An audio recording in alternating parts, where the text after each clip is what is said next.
Much of what happened here at this conference was about formalities. It follows nearly 4 months of consultations between the least developed countries, the LDCs, as well as NGOs, non-governmental organizations, members of the private sector, as well as members of civil society. This conference allowed them the opportunity to meet face-to-face, mostly behind closed doors, to work out the details of some of these negotiations. And they've put forward a plan. It's called the Istanbul Program of Action. It's a very optimistic one by some standards. It calls for increased productivity in some of these LDCs, as well as increased direct foreign investment in these countries, with a reduction in the role of governments in the spreading of that aid. But there have been some criticisms of the plan, and I proposed some of those criticisms to the Undersecretary General of the United Nations, which is hosting this conference.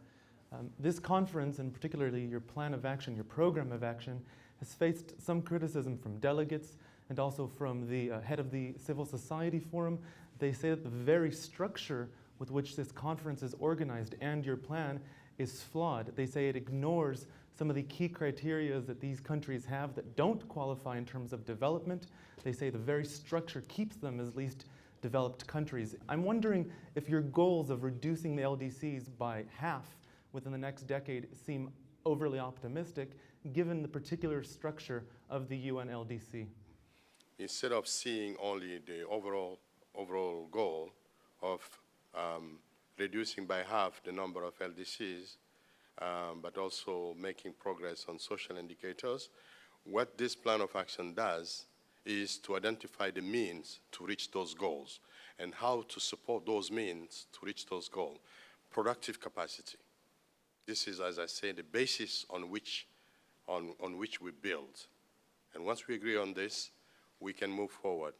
Now, of course, some have pointed out that the world has significantly changed in the last 10 years, specifically following the events of 9/11, and organizers say that has changed the factors that some of these LDC countries are facing. The Secretary General of the conference, Secretary Diarra, also said that some countries, specifically the BRICS countries, Brazil, Russia, India, China, and now South Africa, can play a key role in helping in the development of the LDCs.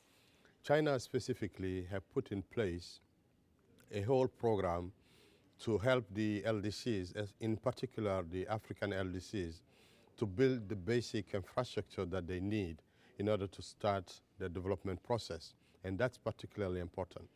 China has also put in place credit lines in order to bring Chinese enterprises, companies, to take interest in investing in LDCs.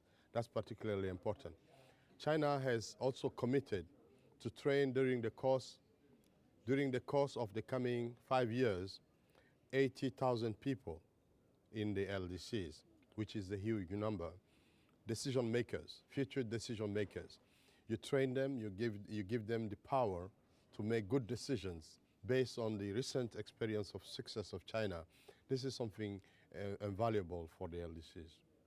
Well, at least one future country is slated to become an LDC, that is the Southern Sudan. And organizers here say that a number of countries have made significant progress. At least 5 or 6 are scheduled to graduate from LDC status. Whether many more will follow suit remains to be seen, and the true judge of this conference's progress will only be seen in 10 years' time at the next meeting. Roee Ruttenberg, CCTV in Istanbul, Turkey.